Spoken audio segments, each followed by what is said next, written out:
So let's start discussion one more topic, that is pulse code modulation. And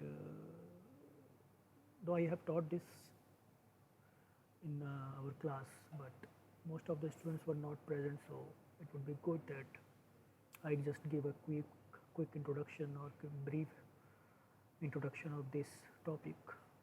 So it would be helpful for you in your exams. So as we have seen that PAM we have already studied, right? Pulse amplitude modulation, pulse width modulation, and PPM, pulse position modulation. These pulse modulation techniques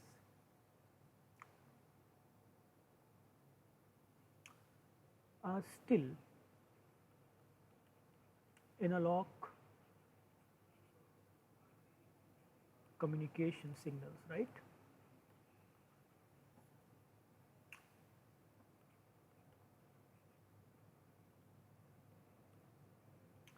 And why these PAM, PW, and PPM are still analog communication signals? As the height, width, and position of the PAM,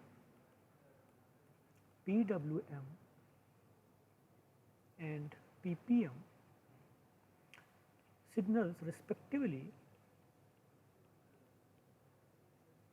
can take any value, right, in a range, right, of course in a range, in a given range, right. For example, if this is your message signal,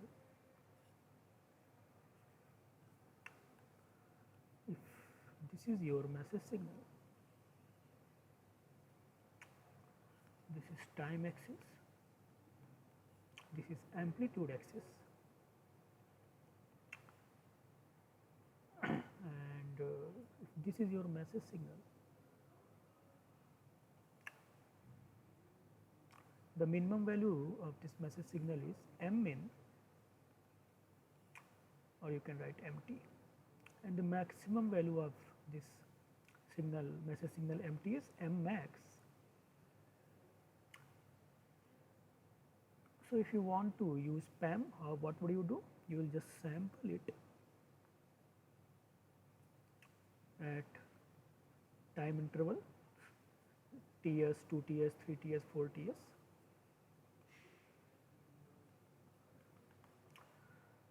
and this height of this message signal, let us say m max is 3, m min is -1, and this value is 2.8, this value is 2.5, this value is 1.9, this value is according, let us say it is -2, because it will be appropriate, right,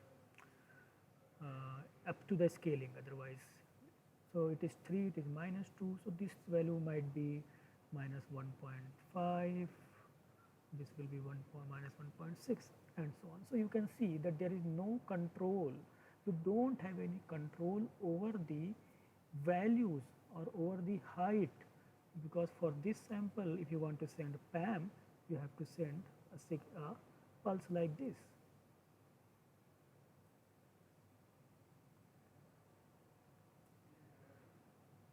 Pulse of some given bandwidth, but the height of this pulse will vary according to the magnitude of this signal, and which is not in your control as the magnitude. And for a special case of, for example, for a given message signal mt, and the amplitude of mt can take values, can take any value between -2 and 3, and therefore the height of the pulse, therefore height of the pulse in case of PAM can take any value between -2 and 3. Therefore, this is we call it an analog form of communication using pulse. So, it is a pulse modulation. That is why we call it a pulse modulation. And I also, when I taught you this PAM, PWM, PPM, I told you that this is the first step towards the digitalization or digital communication, because we are not yet digitalized, or we have not yet set the amplitude of value of our choice. What I mean by this, that the amplitude or the height of the pulse in case of PAM signal can still take any values, and that is not in our control. But in digital signals, this is not the scenario. In digital signals, the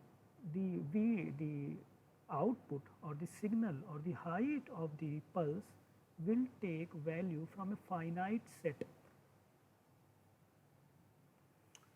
So, in order to achieve a digital communication, what we do along with sampling is done in time domain. So, there is an analogous operation which you have to perform over the y-axis or the amplitude axis of the message signal. So, if we take the same message signal,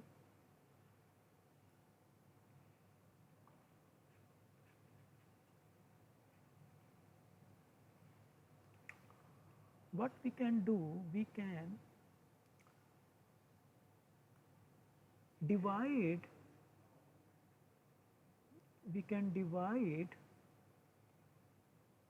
our amplitude axis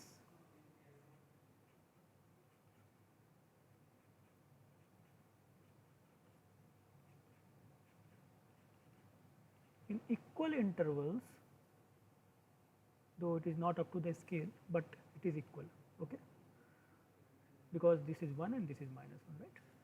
So, we can divide our amplitude axis of your message signal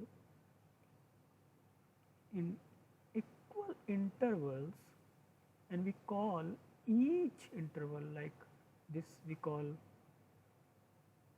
level 1, this we call level 2, this is we call level 3, level 4, level 5 and level 6. So, first we make a grid, as we, so you can think it as a gridding operation, that you are just making grids over the y-axis of equal interval, correct. And then what you do, we provide this operation is called quantization, okay, and this is it's called quantization interval. So, quantization interval is delta, and we are uniformly quantizing. It means each grid size is same. So, we are using a uniform quantization. So, the interval is delta, and and by doing so, we divide our amplitude axis or y-axis in various levels, and we provide each level a value that is called quantization value. So, for this case, let us say we take the value which is in between this level. Level 1 is from 2 to 3. So, quantization value we assign, for let us say to 1.5. You can assign any, but for this particular scenario, we are saying that we are assigning this level the midpoint value of this midpoint, which is 1.5. So, if you sample this at t, 2ts, 3ts, so all these samples will be mapped to the value of 1.5. Okay. So, now if you sample, your MT was a continuous signal, but when you quantize it, so now you have to have this quantized message signal will have values, can have values 1.5, sorry it is 2.5, 2.5, it was 1.5, 0.5, minus 0.5 and minus 1.5. So, your new message signal or quantized signal can have values 2.5, 1.5, 0.5, minus 0.5 and minus 1.5, 1, 2, 3, 4, 5, 1, 2, 3, 4, 5. So, 6, 1, 2, 3, 4, 5 and 2, and this will also be a level, right? Zeros to 1.1. So, we provide 2.5, 1.5, 0.5 minus, so L5, L6, 1, 2, 3, 4, 5. There must be one more, right? Or we have, no, there are 5 levels only. We have marked it wrong. So, you can correct it that there are 5 levels. This is just a simple scenario. So, now our quantized signal level, quantized message signal can have only 5 values. So, now what we have done, we have first sampled our signal and then we also assigned a particular value to each sample depending upon which level it lies, right. So, this is called quantization. So, what we have done in PCM, what we do, we first sample our message signal, then we quantize it, and then we also do one more thing, because you can see that these are the values, right, 2.5, 1.5, but in digital domain what we do, we convert these values to, or we assign these levels to a binary value. By binary value means we can do one thing, that we can assign L500, we can assign L4001, we can assign L3010, we can assign L2 as 111, and we can assign L1 as 011. So, what we are doing here, we are assigning each level a binary value, that is why it is called binary PCM. So, what we do encoding operation, that see any value which lies between in this level will be assigned some quantization value of 2.5, or equivalently you can say we will assign some digits to it, right. So, this is called encoding operation, right, that you are encoding each level with the binary bits. So, this is called encoding operation.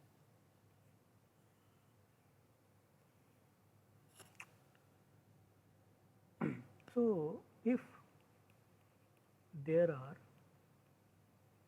L number of levels and we are performing a binary encoding, if we are performing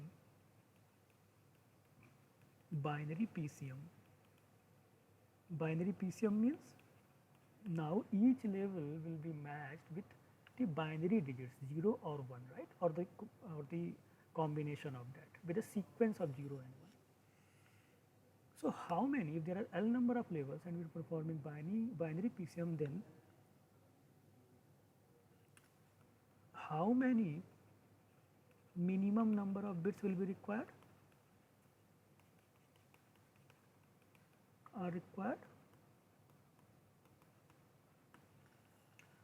log 2L, right, and we have to take its ceiling function or integer, the nearest integer to log 2L, correct.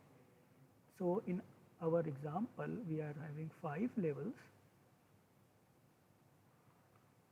so we will be needing 3 bits, correct.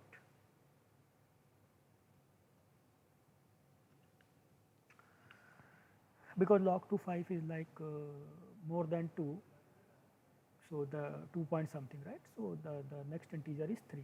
So we will be requiring at least 3 number of digits, 3 number of bits in order to represent each level.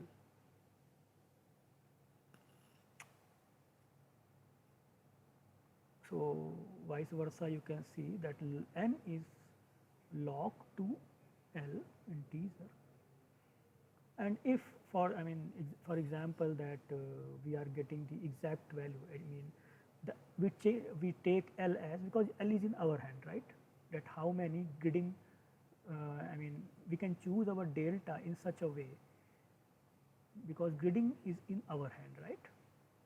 So we always can say that we will use the number of levels as 2, 4, 8, 16 etc, which means we choose L in such a way that it satisfies that it is some power of 2, correct? So in that scenario, if we say that we are choosing our levels in such a way that L is satisfying this equation, then L will be 2 to the power. So we can do this, right? We can because we know that we are going to perform in binary encoding, so it is always preferable to choose our L in such a way that it is 2 to the power, it is the value is 2 to the power some integer. So as you can see that in PCM we should transmit these values. See, if we were transmitting that PAM, then we would have then we would transmit this value and this value. But since we have now quantized our amplitude axis, we are losing something, right? For example, for this value is x and the quantized value is x cube, then what is the error corresponding to the nth sample? X minus x cube. So this is the quantization error, correct? This is the quantization error, and this quantization error, what is the minimum and maximum value of the quantization error? So if this x is here, correct, so the maximum quantization error will be delta by 2. If this is delta, the maximum quantization error is actually the quantization error, if you see, will lie between these values, minus del by 2 to del by 2, because if this is your level some level L, so any signal which lie here will be given a value which lie in between this interval. So from here to here it is del by 2, from here to here it is del by 2, and x is here, so x minus x cube will always lie between minus del by 2 to del by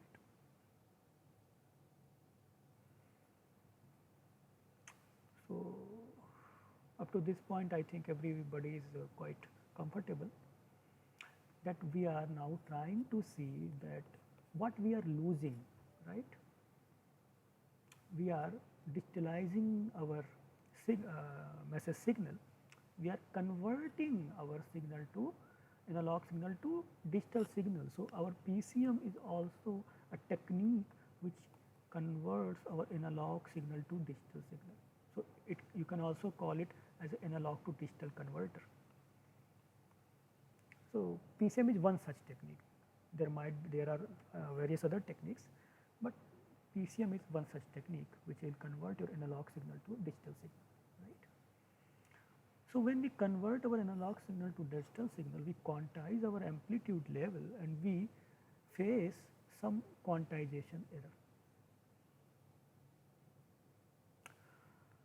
So quantization error will lie between minus del by 2 to del by 2. And if we assume that the quantization error, the value of quantization error follow the uniform distribution. What do I mean by this? I mean that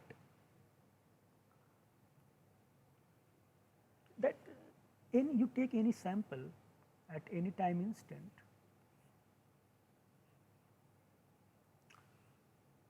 so it will always have a quantization error between minus delta by 2 to del by 2, and you are not biased towards any particular quantization error. So you say that okay, between minus del by 2 to del by 2, my sample can have any quantization error. It means it is uniformly distributed between minus delta by 2 delta by 2. What is the probability that this quantization error will have a particular value? You are not biased. So when you are not biased, you say okay, it is uniformly distributed, that it can take at a particular time you sample it and you say that okay, it can be quantization error can be anything between minus delta by 2 delta by 2, and I am not biased for any particular quantization error. It can take any value between minus delta by 2 with uniform probability. So this is why we are calling it that it has having a uniform distribution. So PDF of our quantization error is uniform, and it is a very good assumption. So we are assuming that we are not biased towards any particular value of quantization error, but we say that it can take any value between minus delta by 2 to delta by 2 with equal probability.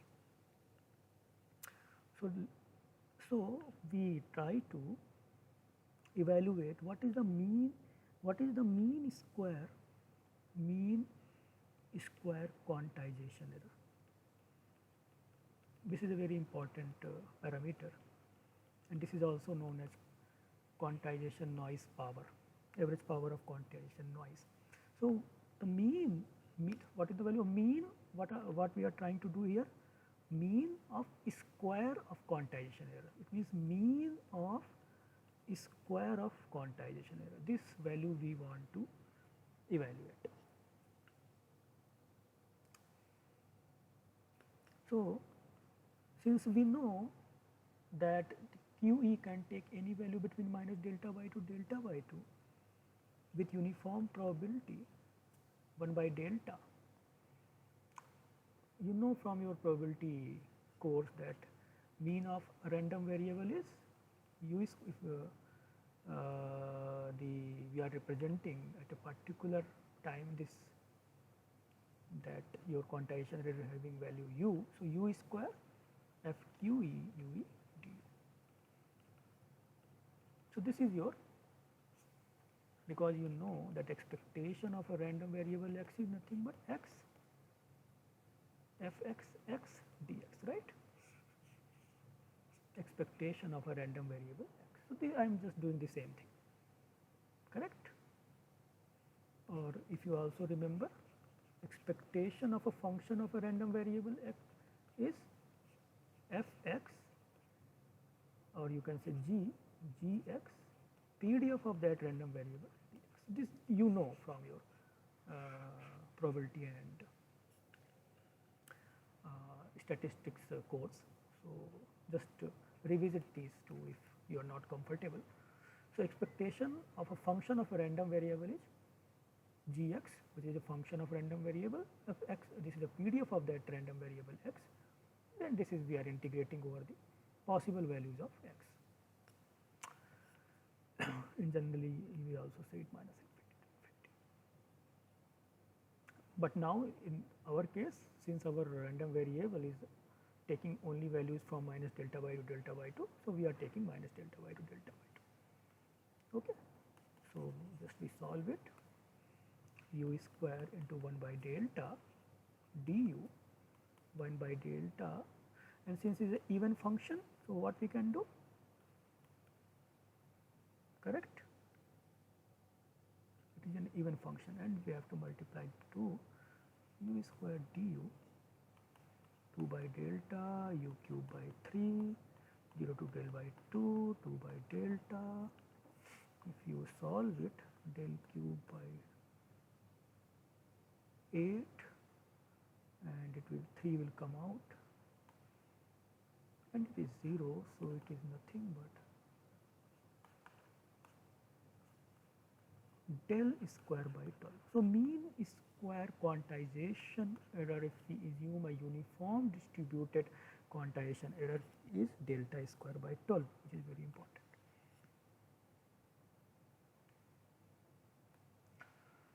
So, mean square of quantization error is del square by 2. And what is del? Del is the interval, right? Quantization interval. So, if our message signal, the maximum value of the message signal is m max, minimum value is m min, and there are L number of levels. So how can we evaluate delta? M max minus m min divided by L.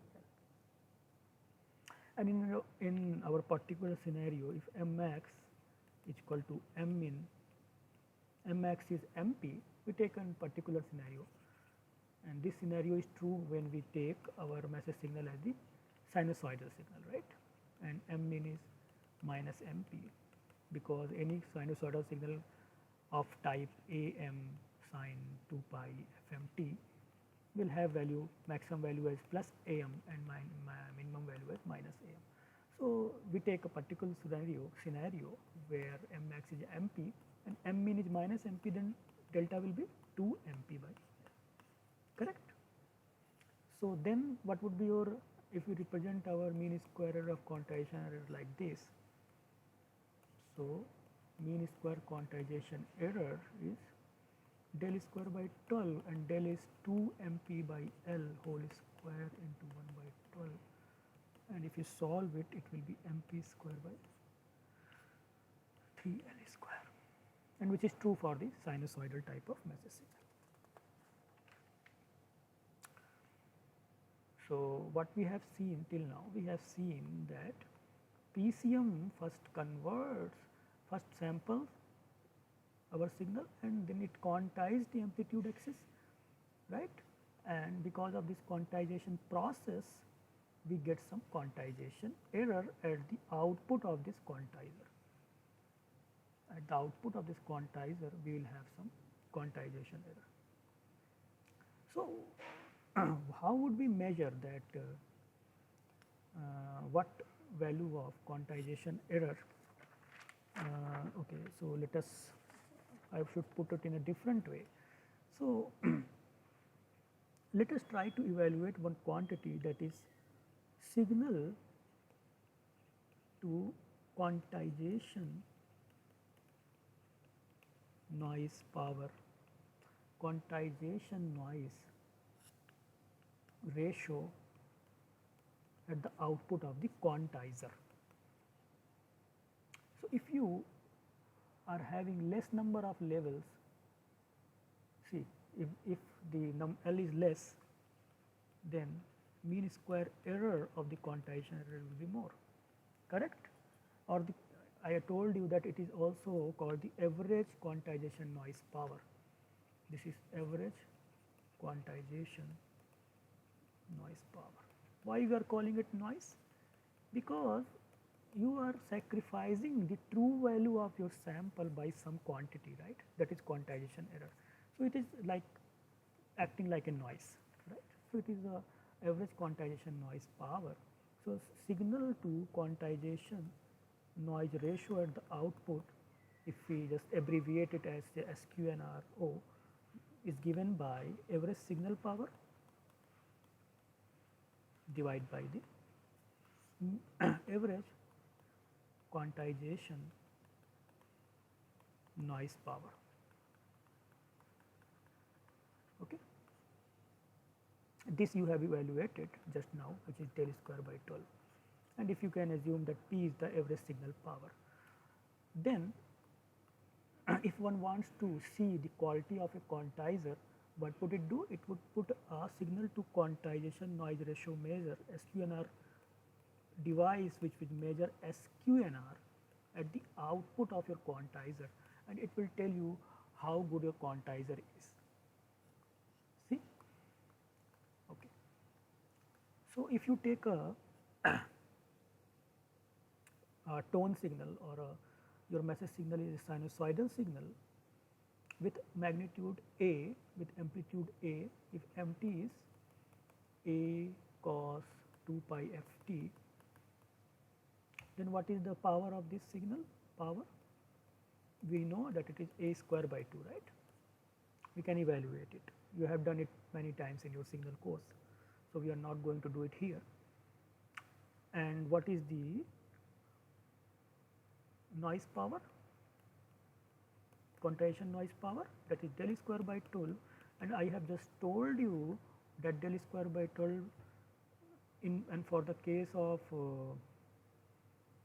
this scenario when m max and m min is this, we can replace delta by 2 mp by L, and by doing so we get mp square by 3L is 3L square. So, it is nothing but mp square by 3L square, and what is our mp here? A, right?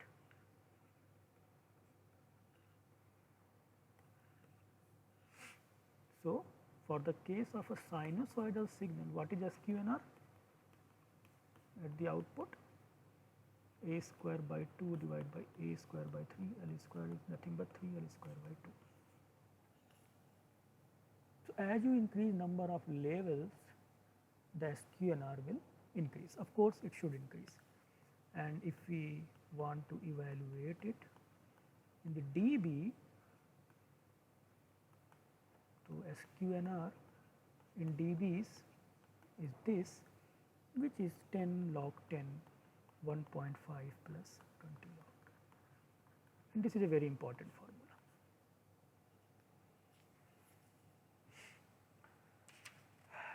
So, why do you think that if we increase number of levels, it increases the SQNR?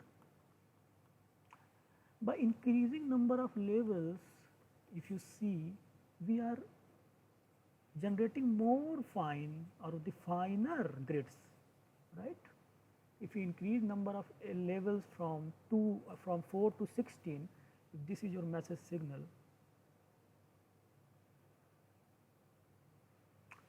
and now what you are doing in earlier case, for example, you are only dividing it or gridding it in 4 levels, and now you are gridding it in different 16 levels.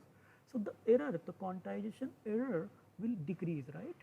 Because now the quantization error, the interval decreases, and therefore the quantization error decreases, and hence the SQNR increases, because SQNR, if you see, the quantization error will be in denominator, right? Power of the quantization error. So, SQNR will increase. So, it is a very intuitive thing that you should do more number of levels, but by increasing more number of levels will, because at the end what you are performing? You are also performing an encoding operation. So, here you will require only 4 number of bits, as I told you, log 2L number of bits will be required in order to represent each level, right? So, for the case of first scenario where we are quantizing our axis, we are using 4 number of levels. Here we are using 16 number of levels. So, we will require only 2 bits, right? And here we will require 16 bits, 4 bits to represent each level.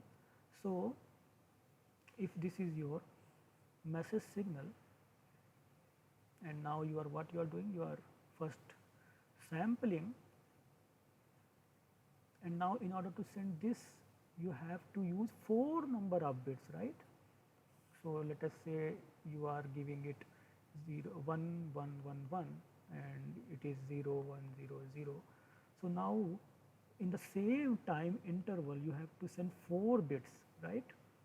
4 bits means 4 pulses of that, we will see in detail in the next course of digital communication, but just I am giving you a hint that you can think it like that if you have 10 number of samples, 10 samples for example, so you need 20 number of bits for the first scenario, and for the second scenario the 12 samples will be needing 40 bits in order to represent, and in order to send 40 bits we require more channel bit as compared to what we require in case of 20 bits. So I am just giving you a hint that one can ask, right? One can simply say just increase the number of levels as much as you can, so you get good number of SQNR. Why you are just labeling it into very small partition?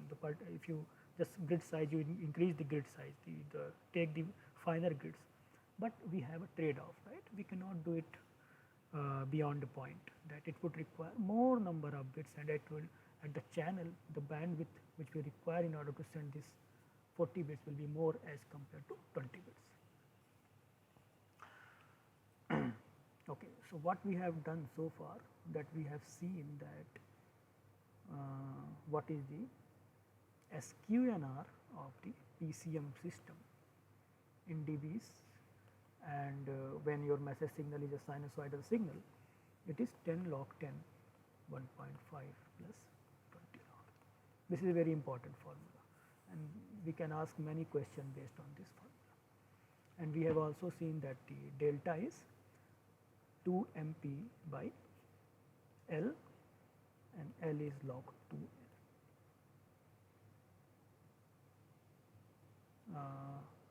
Excuse me,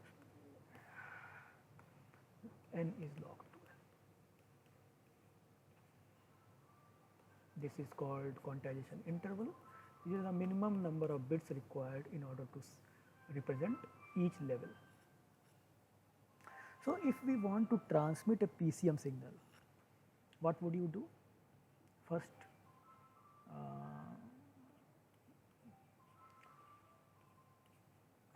encoding, right?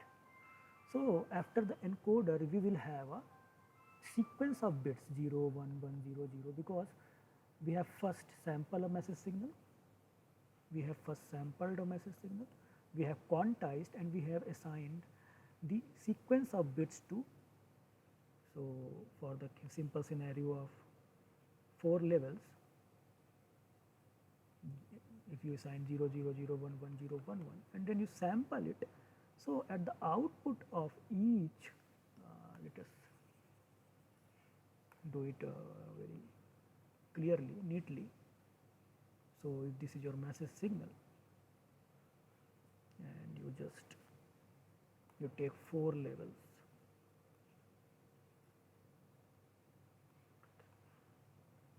it is 0, 0, 0, 1, 1, 0, and 1, 1, because there is some part of the signal over this. So now you sample it at various time instant, and the sampling time must be more than the twice of the maximum frequency component of this message signal.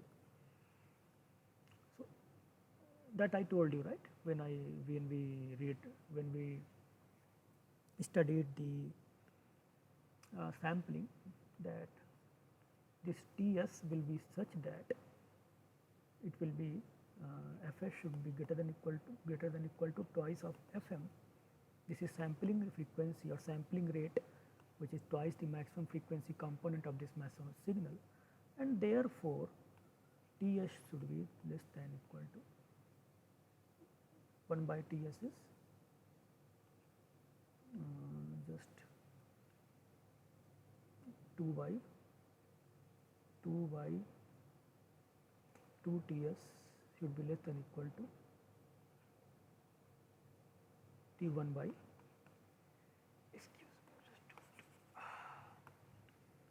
Fs should be greater than equal to twice Fm.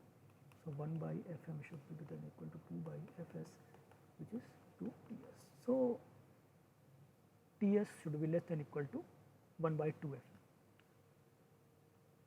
So, we choose a TS in such a way that it satisfies this criteria, and for each sample we at the output of encoder it will have first means, so just take 4 samples, first, second, third, fourth.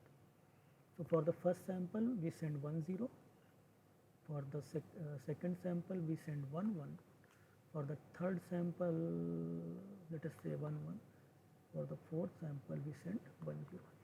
So, this is the bits which we will transmit, and in order to send this in order to send this signal, what we do, this is TS, 2 TS.